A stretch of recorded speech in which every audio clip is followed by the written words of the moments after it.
Oui, c'est une scène à laquelle on a assisté.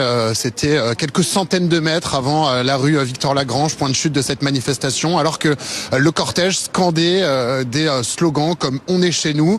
On a pu voir plusieurs personnes, et pas une seule, lever la main en faisant un salut nazi extrêmement explicite. Plusieurs personnes donc.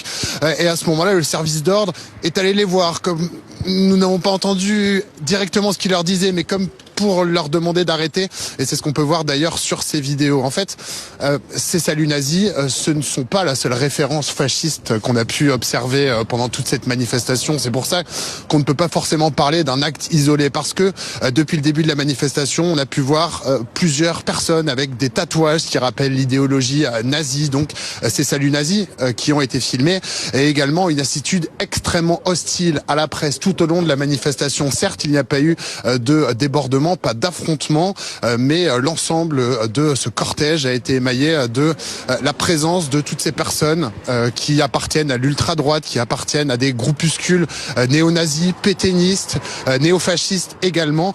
Et c'est donc pas très surprenant. On n'a pas vraiment été surpris lorsqu'on a vu malheureusement ces saluts nazis dans les rues de Lyon, même si l'image est extrêmement marquante.